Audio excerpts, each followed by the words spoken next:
पत्रकार मित्र, बऱ्याच दिवसानंतर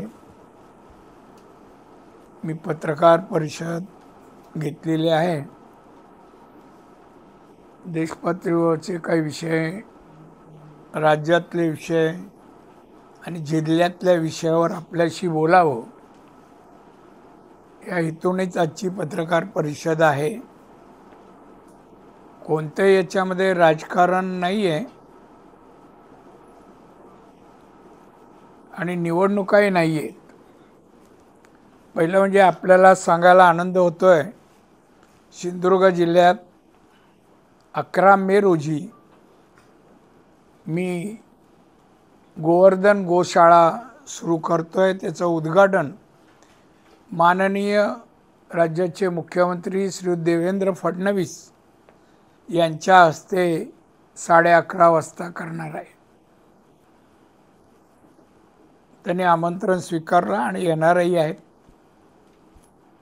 आपल्या सर्वांनाही आमंत्रण आजच देतो. 11ला जरी उद्घाटन ठेवलेलं असलं तर आपल्या सर्वांना 8 तारीखला पत्रकार आणि 12 वाजता तिथे प्रेसही होईल आणि तुम्हाला त्या गर्दीत नको म्हणून अगोदर 2 दिवस तुम्हाला दाखवण्याचा प्रयोजन करतोय मी. काय गर्दीत तुम्ही घेणार फोटो, इकडे जाऊ, एवढं हे होणार नाही. तर त्यामुळे 8 तारीखला आपण 12च्या सुमारास तिथे भेटू, जेवण करून मग निघू, राहून घेऊ. हे गोशाळेचं झालं. गोशाळेबद्दल तुम्ही 8 नंतर जे पाहाल, एक वेगळी गोशाळा आहे. मी या देशातल्या अगदी गुजरातपासून राजस्थान अनेक ठिकाणी गोशाळा पाहिल्या, पण त्यापेक्षा वेगळी गोशाळा आहे. आणि गोशाळा आणण्याचं कारण, आपल्या धर्मात, हिंदू धर्मात गाय पवित्र मानली जाते, गोमाता म्हणतो आपण, आणि गाय म्हणजे समृद्धी, असं बरेच लोक, आपण हिंदू जैन हे असं समजतात. अशी गाय आपण जिल्ह्यातल्या लोकांनी ठेवावी, पाळावी, तिची सेवा द्यावी, करावी, म्हणजे समृद्धीचा मार्ग या जिल्ह्याचा आपल्या दिशेने येईल. या हेतूनेच मी हे सगळं करतो आहे. नफा तोटा किंवा धंद्यासाठी हे नाही आहे. गोशाळेमध्ये या देशातील गायीच्या प्रमुख जाती आहेत. गीर गाईपासून अनेक जाती आहेत. या दूध अगदी 20-22 लिटर, 18 लिटर असं देणाऱ्या गायी आहेत. देखण्या गायी आहेत. लातूरची देवणी ही अतिशय देखणी गाय पण त्याच्यामध्ये आहे. गायी 80% आलेल्या आहेत जवळपास. आता गिरगाई 80च्या जवळपास आल्या आहेत, अजून 20 येतील. आणि अशा विविध गायी त्या ठिकाणी ठेवल्या आहेत. तिथे माहिती दिली जाईल कुठली गाय किती लिटर दूध देते याची माहिती मिळेल. फॅट किती आहे ते पण सांगितलं जाईल. आणि एकंदर तुम्हाला माहिती आहे, आज गीर गाईच्या तुपाला 10,000 रुपये 1 किलोचं भाव आहे. 1 किलोचा भाव आहे. हे का सांगतोय? इथल्या लोकांनी गाय पाळावी, दुधाचा व्यवसाय करावा. दुधापासून जे पदार्थ आहेत त्याला मागणी राज्यात, देशात आणि परराज्यात एक्सपोर्टही चांगल्या प्रकारे होईल. अशा प्रकारे या व्यवसायाकडे आपल्या लोकांनी वळावं. ग्रामीण भागामध्ये ग्रामीण अर्थव्यवस्था पहिली आपण अनेक वर्ष प्रयत्न करतोय, पाहिजे तशी वाढत नाही आहे. तर उद्या गाय पाळल्या, तुम्ही म्हणा पाळल्यानंतर दूध काय, दूध संकलनाची पण मी व्यवस्था करेन. दुधाचे पैसे ताबडतोब देण्याचा पण प्रयत्न करू. पण गाय पाळल्या पाहिजेत, निगा राखली पाहिजेत आणि दूध आणि बाकीच्या गोष्टी केल्या पाहिजेत. गाय पाळल्या म्हणजे शेण आहे. शेणाचं काय करायचं हे शेतकऱ्याचा प्रश्न येतो. या गोशाळेत शेण पण आम्ही घेणार. 5, आता रेट पण सांगतो, 5 रुपये किलोनी शेण घेणार, ज्याला आता काही मिळत नाही. गोमूत्रही घेणार देशी गाई, आपल्या स्थानिक गाईचं. आणि म्हणजे शेतकऱ्याला आर्थिक बाबतीत त्याच्या घरात कसे 4 पैसे जातील या दृष्टीने खताचं आम्ही खताची फॅक्टरी तिथे सुरू करणार आणि शेतकऱ्यांना राज्यात, देशात आणि परदेशातही एक्सपोर्ट करणार. मावशी ते गेले आता, ते जे काय आम्हाला तो कारखाना जो उभारून देणार खताचा, कसं खत असावं, परदेशात मागणी कशी आहे काय, ते पण ग्रस्त आलेत, आपल्या जिल्ह्यातलेच आहेत. त्यामुळे खताचा कारखाना होईल. त्या ठिकाणी गॅस शेणापासून बनवण्यात येईल आणि रंगाची फॅक्टरी आतमध्ये असेल. आता जयपूरला रंगाची फॅक्टरी मी पाहून आलो, शेणापासून बनवतात. 180 रुपये ते 200 रुपये लिटर रंग विकत आहेत आणि सरकारी कार्यालयांना सध्या तो रंग दिला जातो आहे त्या ह्याचा. त्यामुळे या 3 प्रोडक्ट शेणापासून असतील, गोमूत्रापासून औषधं असतील.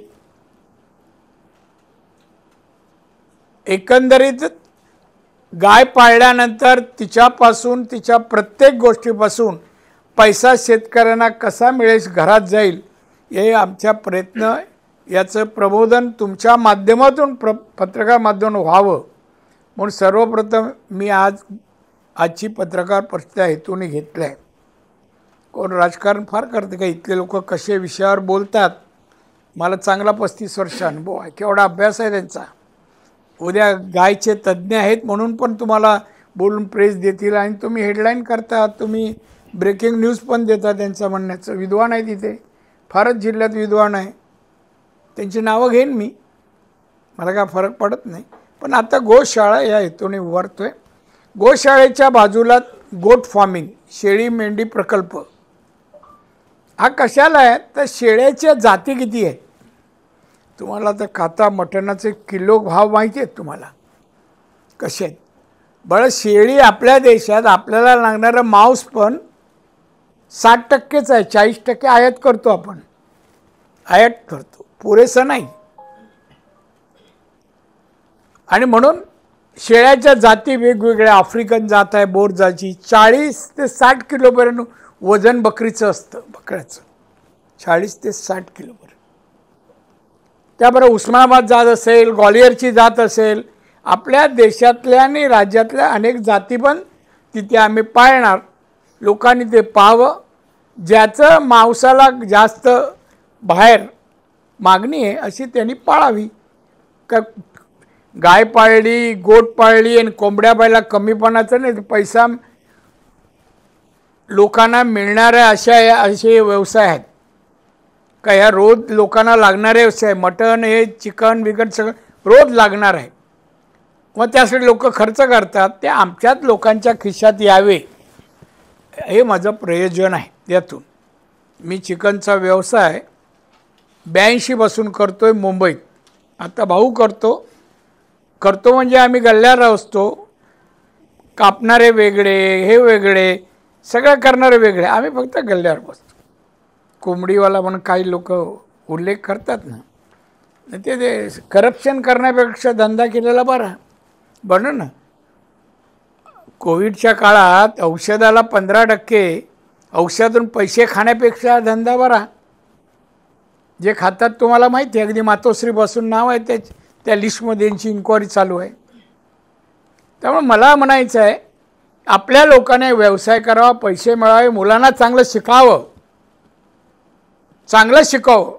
त्यासाठी इथे मी इंजिनिअरिंग कॉलेज आहे, मेडिकल कॉलेज आहे, बाकीची कॉलेज आहेत. शैक्षणिक कालचं भाषणही माझं ऐकलं असेल, राजकीय मी केलं नाही. चांगलं दर्जेदार शिकवा मुलांना आणि चांगली मुलं मुली कर्तबगार तयार करा, मोठ्या हुद्द्यावर जाऊ दे. मी हात पण दाखवला कलेक्टरकडे, कलेक्टरची पोस्टिंग झाली का बंगला मिळतो, गाडी मिळते.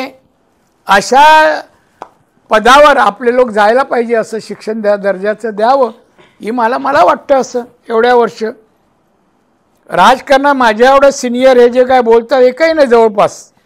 कुठल्या विषयावर या मनाने बोला, तुमची हिंमत असेल कोणत्याही,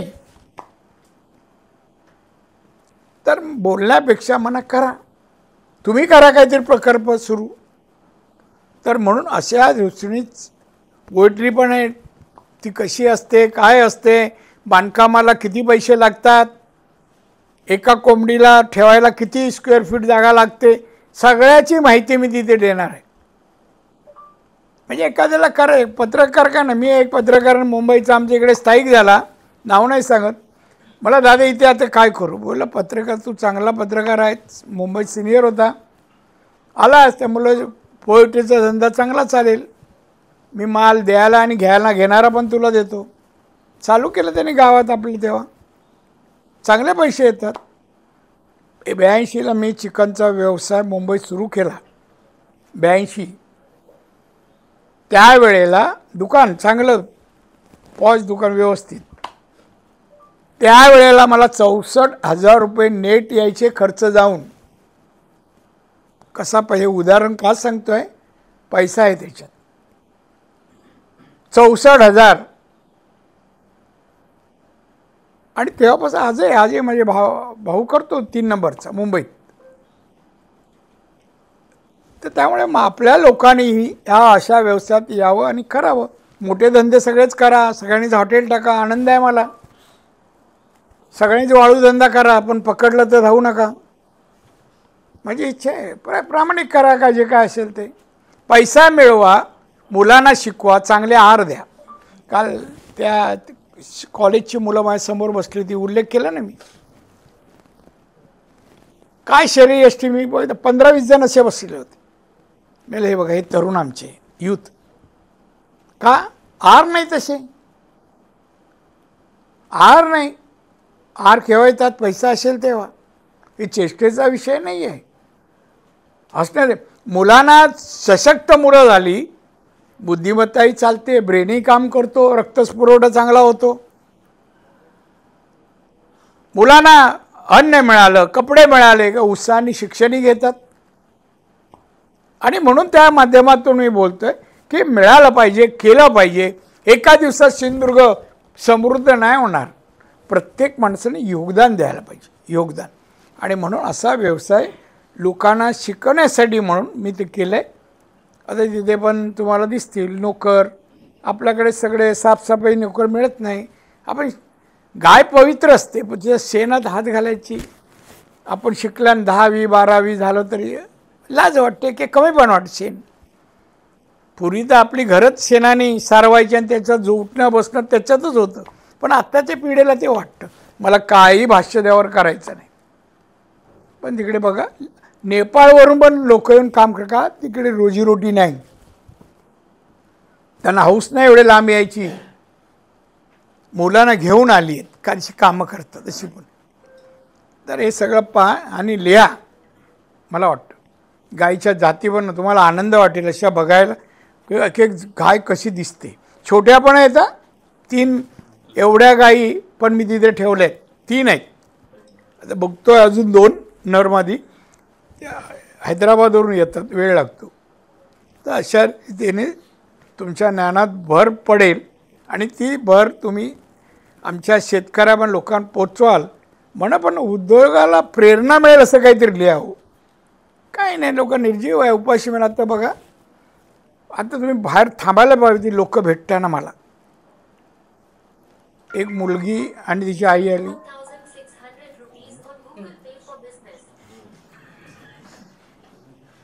नाही काय नाही, माफ आहे.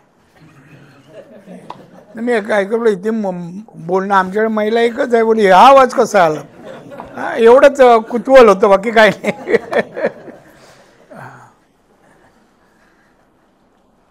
हसायला येते म्हणजे थांबतोय, असू देत, हा विषयच बंद करतो. तर गोशाळेत आपण 8 तारीखला सगळ्यांनी या. आणि काही पत्रकार आले नसतील त्यांना पण घेऊन या.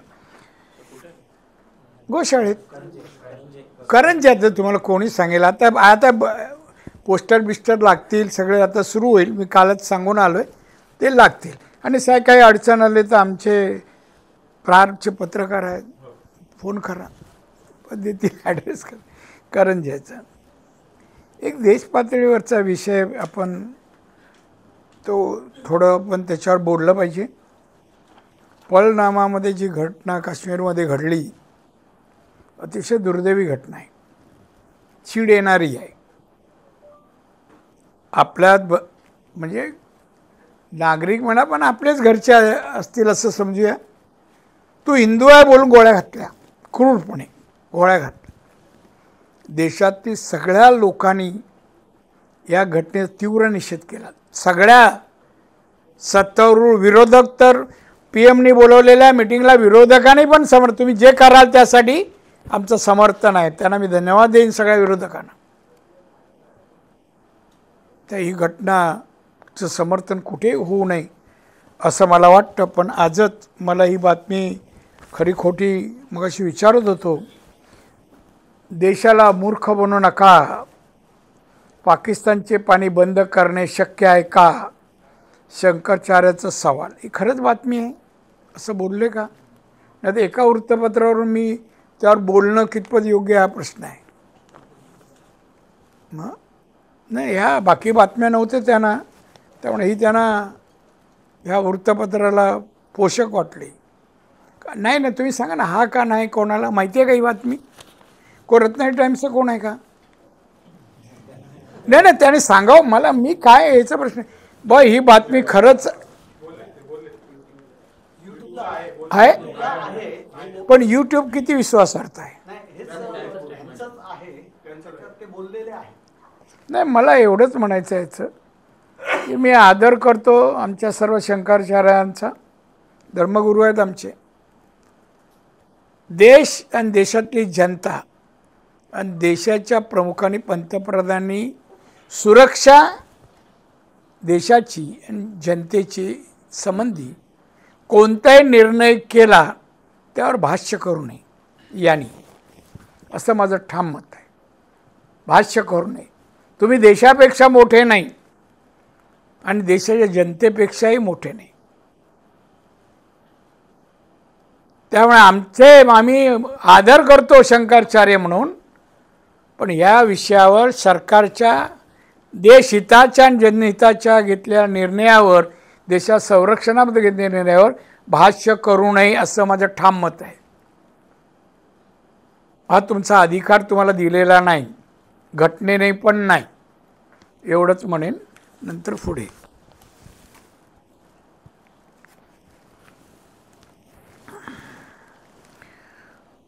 तुम्हा सर्वांना धन्यवाद देईन. 2 निवडणूक, लोकसभा, विधानसभा, तुमचं चांगलं सहकार्य मिळालं. बाजूनी विरोधात बातम्या दिल्यात, पोषक ठरलं आम्हाला. हसत नाही तुम्ही. ठरलं. धन्यवाद. काय म्हणा, मला काही बनायचं नाही. धन्यवाद. मी तर म्हणेन याच तुमच्या कृतीमुळे आम्ही निवडून आलो. मी निवडून आलो, निलेश आला, नितेश आला, केसरकर आले. धन्यवाद. सरकार आमचं आहे. राज्याचे मुख्यमंत्री आमचे देवेंद्र फडणवीस आहेत आणि 2 उपमुख्यमंत्री अजित पवार आणि सन्माननीय आमचे एकनाथजी शिंदे आहेत. राज्याचा सर्वांगीण विकास व्हावा प्रयत्नाने ते काम त्यांनी सुरू केलं आहे आणि त्यामुळे जिल्ह्यातही तशा प्रकारे त्याचं विकास तसा गतीने चालावा हे आम्ही प्रयत्न करतो आहे. जास्तीत जास्त सर्व मार्गाने निधी आणण्याचा, पैसे आणण्याचा. ज्या विविध योजना राज्याच्या त्या सगळ्याच आमच्या जिल्ह्यात आणि रत्नागिरीत राबवल्या जाव्यात हे आमचे प्रयत्न आहेत. उद्योगधंद्याबद्दलही आहेत. इंडस्ट्री यावी मोठा प्रयत्न मी करतो आहे. दोडामार्गला जागा आहे, मुद्दामून 1000-1200 एकर जागा आणि मी रिंग रोड पर नेऊन सोडला आहे. मी तिथे यावी, अदानींबरोबर माझी एक मीटिंग नजीकच्या काळात होईल.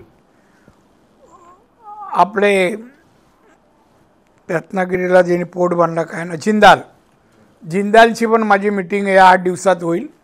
तिथे 500पेक्षा जास्त कारखाने आणतील आणि 1 लाखापेक्षा जवळपास रोजगार उपलब्ध होतील अशांना मी ती जागा देणार आणि त्यासाठी माझी बोलणी सुरू आहेत. एकंदरीत मला इथली बेकारी घालवायची आहे. आता गरीब एवढे राहिले तसं मला वाटत नाही. आपल्या जिल्ह्यात पर कॅपिटल इन्कम आपला 2.5 लाखाच्या दरम्यान गेला. आपण विदर्भातील नागपूर सोडून कुठल्याही जिल्ह्यापेक्षा पुढे आहोत आणि मराठवाड्याचे. आणि माझं टार्गेट आहे लवकरच 3 ते 3.5 लाखापर्यंत आपल्या जिल्ह्याचं पर कॅपिटल इन्कम जावं. लोकांना मी म्हणतोय काम करा, व्यवसाय करा आणि आपण जे उत्पादन करतो ना त्याचं शेतीतलं क्रॉप म्हणजे पीक त्याचं बाय प्रोडक्ट बनवा आणि विका. मार्केटिंग आहे, चांगला पैसा येतो. त्याबद्दल नंतर बोलणे, एवढा विषय नाही. त्यामुळे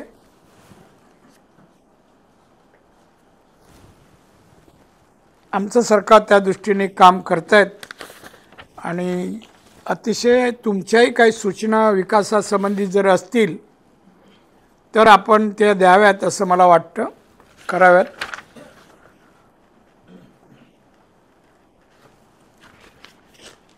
त्या सूचनेचा विचार करून कधी भेटा, तुम्ही सांगा मला या विषयावर. तुमच्या काही सूचना असतील, काही तक्रारी असतील, त्या तक्रारीला मी नोंद घेऊन, तक्रार चुकीची आहे म्हणणार नाही, इम्प्लिमेंट करता येईल तेवढं मी करेन. एक इथे बातमी आहे, तरुण भारत. जिल्ह्यातील सत्ता एकाच कुटुंबाकडे आल्याने स्वैराचार. कोण बोलत आहे? विनायकराव. परवा माझ्या विमानात माझ्याबरोबर आले, बाजूला एकच रो होती, काय बोलले नाही. मी बोललो नाही, मी लक्षात दिलं नाही. विकृत माणसांकडे मी पागत नाही, आपली नजर खराब होती असं म्हणतात सायंटिस्ट. नाही काय स्वैराचा आम्ही काय केला त्रास? मी, निलेश, नितेश, कुठं मुलीला, महिलेला, उद्योजकाला, कोणा पैसे, भ्रष्टाचार एक दाखवा, पदावर राहणार नाही. मला 35 वर्षाला कुठल्या कॉन्ट्रॅक्टर कोणाकडून पैसे, एक उदाहरण, कुठली बदली, कोणाला प्रमोशन, 1 रुपया घेतला कोणी सांगा मला. मी राज्यात मी राजकारणात 59वं वर्ष माझं आहे. मी पदावर अशा लोकप्रतिनिधी म्हणून मी 40 वर्ष आहे, नगरसेवकाची धरलं तर. पण एकाने सांगा, बदली, प्रमोशन, पोस्टिंग आणि कामामध्ये पैसे अशा. आता कोण म्हणताय जे प्रश्न, अहो त्या कुठला प्रकल्प तिथे जमिनी घेताना भ्रष्टाचार, कशात पैसे घेत नाही विनायक राऊत? कोण होता, कुठे होता, कुठला व्यवसाय केला, तू पैसे कमवले आणि रत्नागिरीला जमिनी घेतल्या, जिल्ह्यात घेतल्या. तोंड बंद कर म्हणा, तो नाव घेऊन घ्यायचं नाही, मला नाव घ्यायचं नाही, तेवढे बघायचं पण नाही, बघण्यासारखं काहीच नाही. ते आमच्याकडून नाही होणार. तुम्ही पण चाप लावू शकतो. तुम्ही सांगा, दादा तुम्ही असे वागलात, सांगा माझा कोणाला उपद्रव आहे, जबरदस्ती कोणाची जमिनी घेतल्या काय रे बाबा, जा एक सांगा ना. मी जमिनी मायासाठी घेत नाही, इंजिनिअरिंग कॉलेजसाठी घेतल्या, पैसे देऊन घेतल्या, मेडिकल कॉलेजसाठी, आमच्या वृद्धाश्रमासाठी, सगळे विधायक, हे महिला उद्योगांसाठी, लोकांसाठी आम्ही घेतो, शैक्षणिकासाठी. बाकी आमचे काही जमिनीची काही गरज नाही, आम्ही व्यावसायिक आहोत. आम्ही गोव्याला घेतली, गोव्याला हॉटेल आहेत. कोणाला त्रास होईल असं कुठलंही कृत्य अद्याप मी केलं नाही आहे. पण त्रास देणारच तुम्हाला बातम्या देतात. हो, कोणतरी एक 10 वर्ष इथे आमदार होता, आमदार, विधानसभेत बोललेलं काय ऐकलं नाही मी, वाचलेलं एकदा बघितलं मी. निलेशने पहिल्याच अधिवेशनात जे विचार दिले, बोलला, सगळ्या पत्रकारांनी मुंबईच्या आणि अनेक राजकीय लोकांनी मला फोन आले, विरोधी लोकांनी. अहो दादा, आम्ही पाहिलंच नव्हतं निलेशला एवढं बोलताना. चांगली शैली आहे, चांगली भाषा शैली आहे, चांगले विषय मांडले. विरोधक सभागृहातले पण मला फोन आले, तू केलंस का रे 10 वर्षात जनहिताचं काम? हे आमच्या जिल्ह्यात काय केलं का? एक इरिगेशनचं, पाटबंधाऱ्याचा कुठला प्रकल्प आणला, पाण्याच्या कुठल्या लाईन आणल्या लोकांपर्यंत? खरं काय ठेवलंच नव्हतं, मी तर पूर्णच केलं आहे. सगळं जिल्ह्यात येणारे पाटबंधारे सगळे मी आणले, सुरू केले. पाणी टंचाई जिल्ह्यात मी शिल्लक ठेवली नाही, टँकर मुक्त जिल्हा मी केला. अगदी त्या धरणाचं पाणी आपल्या दोडामार्गच्या मालवणपर्यंत पायपाने न्यावा ती योजना मी मंजूर केली. आणि हे टीका कोणावर करतायत? आता म्हणा गप्प बसा, गप्प बसा. तुम्हाला वाटलं मी धमकी काय लायकीचे नाही हो, त्यांना धमकी द्यायनी काय करावं. वैभव नाईक म्हणा गप्प बस ना. कोंबड्या राजा नेता परिचित काय कोंबड्या आहे आमच्या, अजूनही आहे कोंबड्याचा व्यवसाय. पण हे आमच्या कोंबड्याचं मटण खाणारेच काही जण फुकट खाणारे आता टीका करतात. कुठे नाही आम्ही पाठवलं असं नाही मटण, कोंबड्या नाही मी कोणाला फुकट देत. कुठल्याच व्यवसाय हॉटेलमध्ये पण काय फुकट नाही. काय बोलतोय तो, त्याला हे काय उद्धवजी केल्या टीकेला वैभव नाईक म्हणाले. पत्रकार आयटीत देतात कारण प्रसिद्धी मिळते ना, नारायण राणे नाव आलं का, नाही तर कोण विचारत नाही. उद्धवजी ठाकरे मुख्यमंत्री असताना त्यांनी कोकणासाठी सिंधुदुर्गासाठी भरभरून दिले. सांगा 2.5 वर्षाचे मी माहिती म्हणजे तू जरा यांना 2.5 वर्षाची आलेली विकास कामानं पैसे सांग किती टक्के आले. 2.5%, 2.25% पैसे इथे आले. पुरा निधी आला नाही. अनेक योजना जाहीर झाल्या. कमी आत्तापर्यंत मुख्यमंत्री कुठल्या मुख्यमंत्री कमी पैसे आले असतील तर हा उद्धव ठाकरे. आता आकडेवारीचा पुढच्या वेळा मी देतो. काढलंय ना तू तुझ्याकडे? हां, काय करायचं समजत नाही त्या माणसात, तो काय त्याकडे मागणार? उद्धव ठाकरेला काय कळतं महाराष्ट्राचं राजकारण? शेतीमध्ये काय केलं, शेतकऱ्यांना नवीन काय केलं, शेती उद्योगातून जास्त पैसे मिळावे, मग प्रोसेसिंग सारखे अनेक मार्ग, त्याला लागणारा निधी कधी काय विचार केला? इंडस्ट्री वाढण्यासाठी केला? काय आणलं आमच्याकडे? भरभरून दिलं. तुझ्या घरी दिलं असेल तेव्हा मागची बिल्डिंग झाली आणि बोलवलं उद्धवला. मागे घर झालं ना, पुढच्या होता तर मागे तिथे उद्धव ठाकरे जेवून गेला.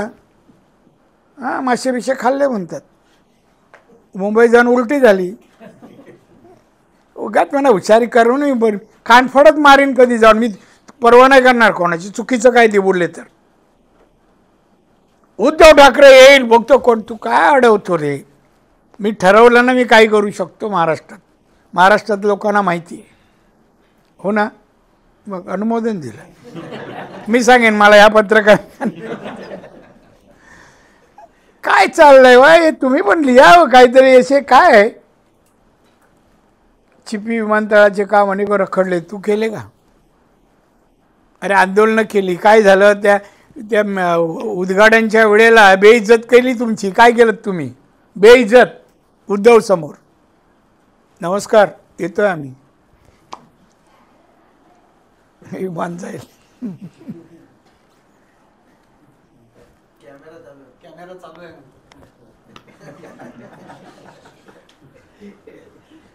तर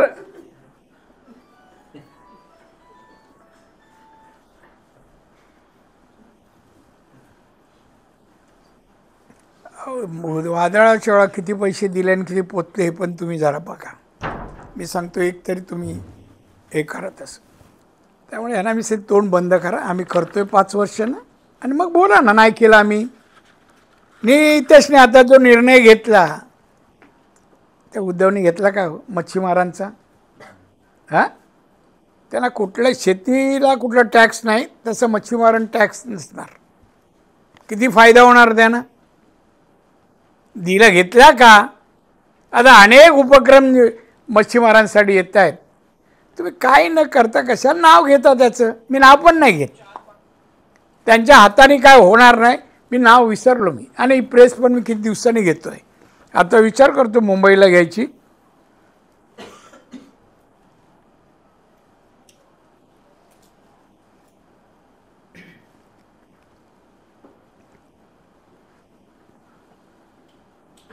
बघा मागच्या DPDCत ड्रग्स वगैरे हे मी मी आणि निलेश. नितेशला अगोदर सांगितलं तर आम्ही काढणार आहे. हा म्हणतो पालकमंत्री असताना हे चाललं आहे. पालकमंत्री काल झाला हो. 2.5 वर्ष तुझा तो ऊब देऊन गेला ना आमच्या खुर्चीवर लायकी नसताना बसलेला उद्धव, तेव्हा का नाही केलं हो? त्या 2.5 वर्षात दिसले नाही का? हे आता आम्हाला दिसले. आमची सत्ता असताना आम्ही जाईन, मी SP ना बोललो तुम्ही नाही करणार तर मी सगळे अड्डे तोडणार, विकणाऱ्याला सोडणार नाही. मी सांगितलं मीटिंगमध्ये ऑन रेकॉर्डवर. तू केलंच काय कधी? ग बस, उगाच वजन वाढव, उगाच आम्हाला कमी करायला लावू नको. चांगला शब्दप्रयोग आहे ना. बघा त्याच्यावर जास्त वेळ नाही घेत मी, पण मी तुम्हाला सांगतोय ना, तोंड बंद आहे आणि कर दोघांनी. विनायक काय काय केलंस रे? काय नाही केलंस तू जिल्ह्यातील लोकांना? कुठलं कुटुंब, शाळा, बालवाड्या, कॉलेज, रोजगार काय केलं सांगा या लोकांनी? दोघांचंही नाव घ्या. त्यामुळे विसरा आता राजकारण. भविष्यात पदं यांना मिळणार नाही, रिटायरमेंट घ्यावी. हां, आणि राहायचं असेल तर वृद्धाश्रमात जागा आहे, राखून ठेवलं आहे मी राजकारणी लोकांसाठी. हां, अन्न धान्य सगळं फुकट. हां, कपडा लत्ता पण देतो, थंडीत ब्लँकेट पण देतो मी. अरे बोल ना, देतो ते आपण. हां, येऊन राहावं म्हणावं.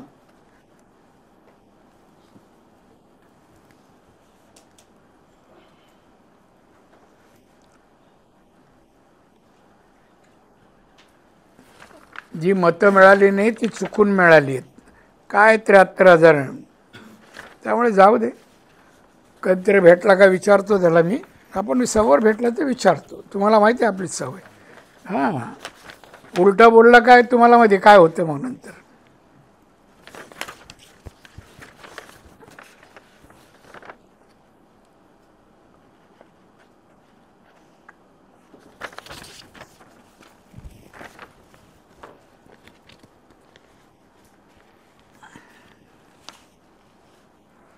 झाले विषय आपले. तेव्हा आपण आता 8 तारखेला भेटूया गिरगाईबद्दल. आणि त्यानंतर दुसराही काय उपक्रम सुरू जेव्हा लवकरच जिल्ह्यातील लोकांसाठी, मी उद्योजक धंद्याबद्दल लवकर तीही घोषणा करेन माझं बोलणं झाल्यानंतर. पण एकंदरीत मी सांगितलं आहे, जो संकल्प केला आहे तो जिल्ह्यातल्या लोकांसाठी. मी मला भोसवायला पद नाही म्हणून इथे आलो नाही मी जिल्ह्यात. तुमच्याही माहितीसाठी सांगतो, मला पाठवलं आणि मी खारेपण ओलांडतानाच निर्धार केला की मी या जिल्ह्यात येतो आहे. हा जिल्हा सुखी समृद्ध केल्याशिवाय मी राहणार नाही. 35,000 पर कॅपिटा इन्कम आज 2.5 लाखाच्या घरात आहे. ही छोटी गोष्ट आहे. तुम्ही वाढून बघा, तुमचं घरचं उत्पन्न एकदम 1 लाखात वाढतं, 50,000 हजारांनी वाढवा, किती कठीण जाईल. म्हणजे ते काय हे नाही, कठीण आहे. आणि मग तेवढे पैसे आल्यानंतर एक मुलीला मी इथे कॉलेजला शिकवलं, इंजिनियर झाली, तिचे पैसे माफ केला आम्ही. अशोक चव्हाण दत्ता घेऊन आला दिला. तिथे बसलो होतो त्या ऑफिसमध्ये, मी ॲडमिशन दिलं, इंजिनियर झाली. इंजिनियर झाल्यानंतर पेढे घेऊन ते वडील आणि वडील रडले तिचे. मग त्या मुलीला 6 महिन्याच्या आत नोकरी लागली इंजिनिअरची. 40,000 पगार पहिला मिळाला, 40,000. आणि तेव्हा पेढे घेऊन आली. मला सांगा, तिची आई मालवणच्या फुटपाथवर भाजी विकायची. तिची आई. 40,000 घरात जातील, काय आनंद असेल.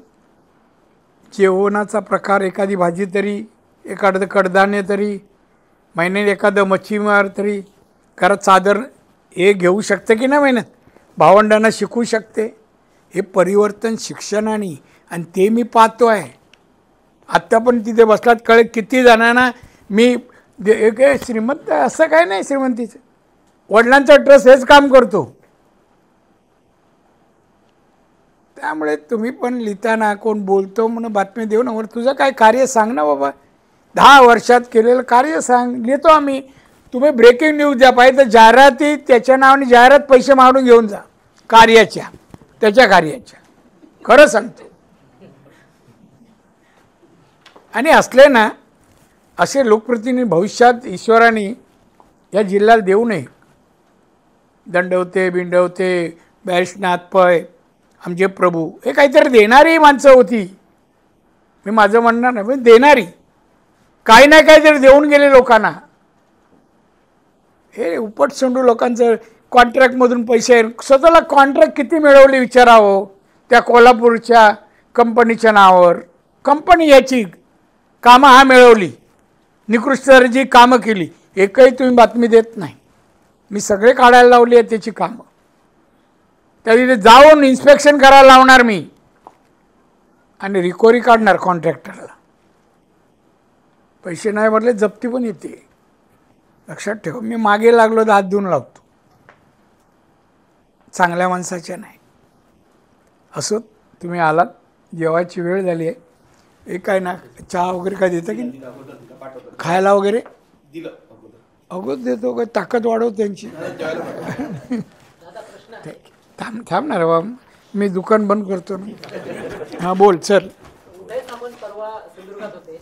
यावेळी त्यांनी एक भाष्य केलंय की निलेश राणे सुद्धा वैभव नाईकांना स्वीकारतील. त्यांना मी निमंत्रण देतो पक्षात येण्याचं असं त्यांनी एक भाष्य केलं.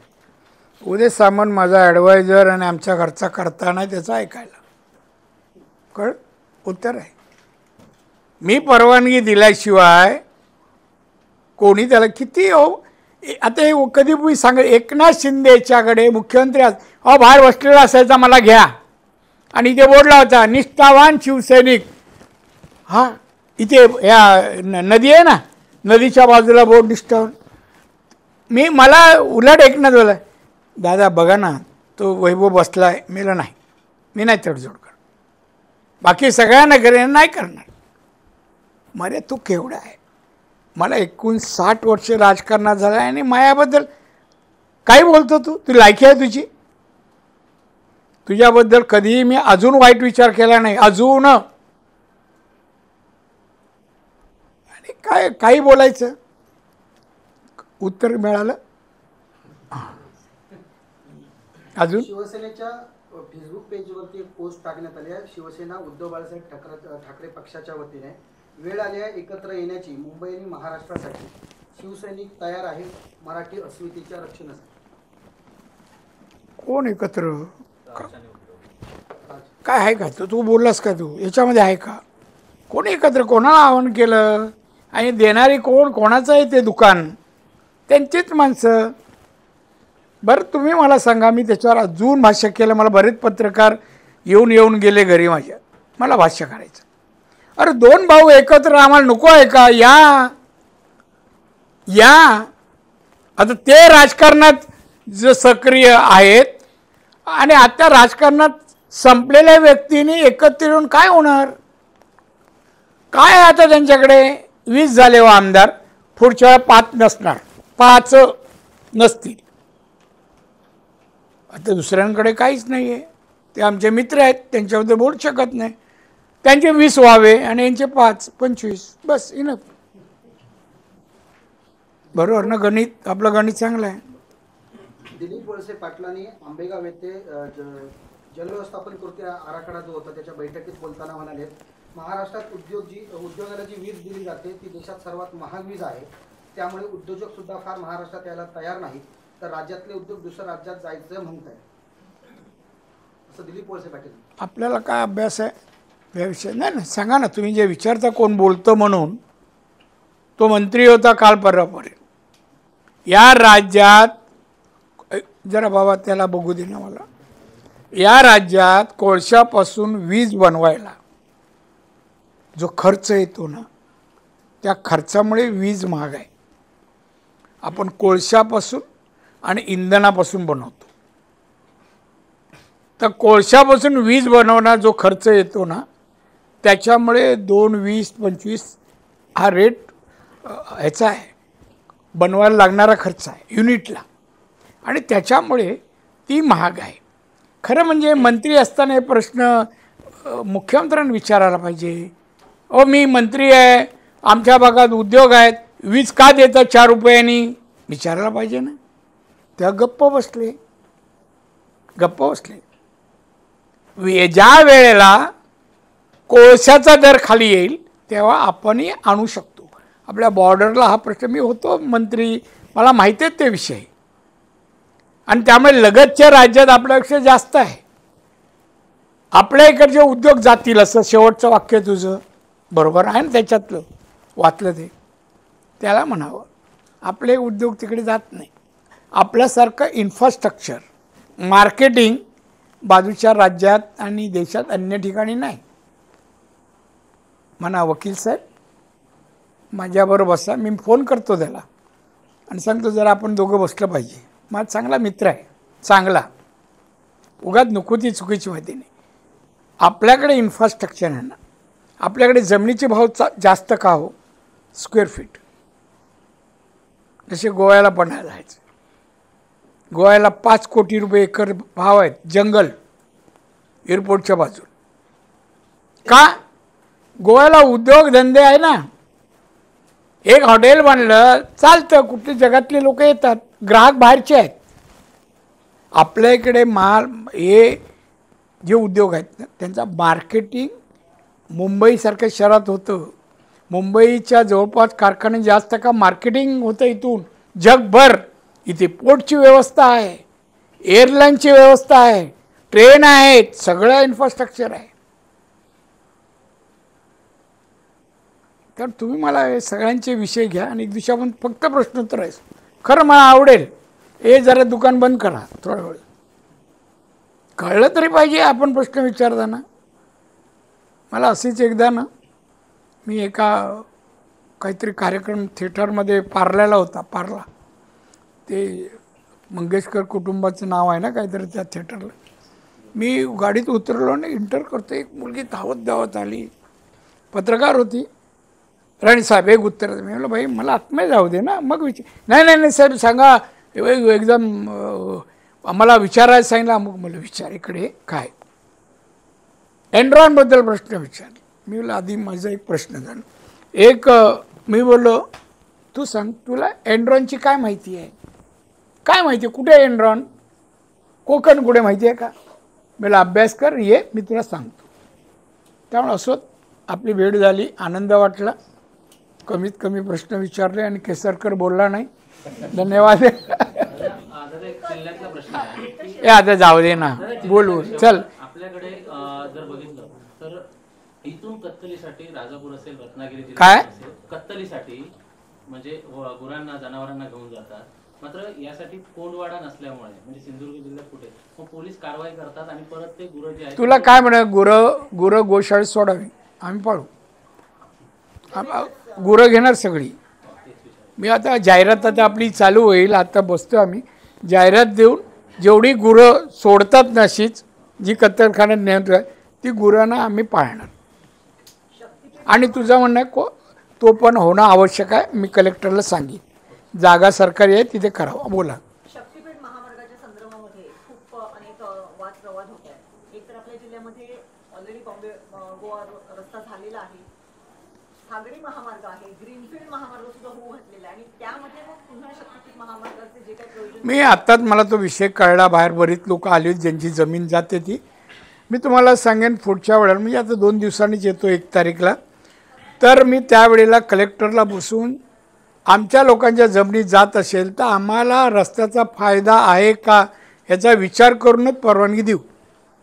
मी सांगितलं नाही आम्हाला गरज नाही, तुम्ही उद्ध्वस्त करा, ॲडजस्टमेंट करत असाल जाईल ठीक आहे, एखादा रस्ता व्हावा चांगली गोष्ट आहे, पण ना लोकांचे संसार उद्ध्वस्त करून नाही. अजून रेल्वेचे पैसे मिळाले नाहीत. रस्ता हे म्हणजे संसार उद्ध्वस्त नाही, ज्या मार्गावरून ते येणार आहे तो सगळा आपला जो आहे तो टायगर कॉरिडॉर आहे किंवा जैवविविधतेने नटलेला असा भाग आहे, तो जर नष्ट होणार असेल तर. मी तुम्हाला सांगतो, मी जाणून घेईन रूट, अधिकाऱ्यांची बैठक कलेक्टरकडे घेणार, आणि मला जर ते असं तुम्ही म्हणता दिसलं तर मी सांगेन आम्हाला नको, मी वर पातळीवर बोलेन वरती.